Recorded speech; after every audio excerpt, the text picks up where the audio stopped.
An attempt late last night and early this morning to escalate tensions with India by targeting military installation in 15 cities in the northern and the western part of the country, including Jammu and Kashmir, Punjab and Gujarat, that have been negated, the government said on Tuesday. Also, the government said that the Indian forces responded by the targeting and the neutralizing of the Pakistani air defense system and radars, also in several locations like Lahore, also in response to the Pakistan attempt to attack the military facilities in the Srinagar, Pathankot, Amritsar, Ludhiana, Chandigarh and other locations.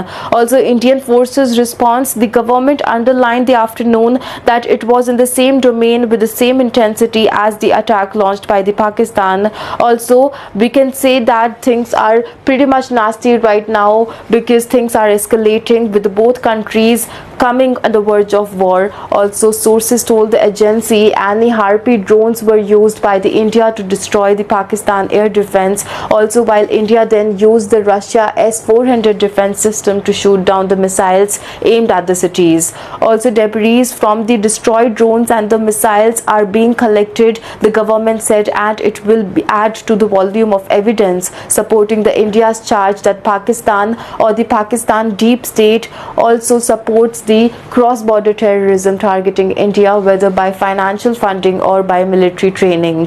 Attempted military action against India comes a day after India, also the armed forces of India, carried out precision strikes at 4 terrorist camps in the Pakistan and 5 in the Pakistan occupied Kashmir or the POK. Also, Operation Sindoor was in response to the April 2022, also the Pahalgam, that is the terror attack that happened where the 4 terrorists from the resistance front, a Lashkar-e-Taiba proxy, killed 26 people, all were civilians. Also, in the Baisaran Valley, a tourist hotspot less than 70 km from the Jammu and Kashmir capital Srinagar. Also, Prime Minister Narendra Modi has vowed vengeance against those responsible. In the press briefing Wednesday afternoon, the army said that the Sindoor targets have been chosen based on the credible intelligence and that its action was focused, measured and non-escalatory. Also, the armed forces pointed out that Pakistan military establishments were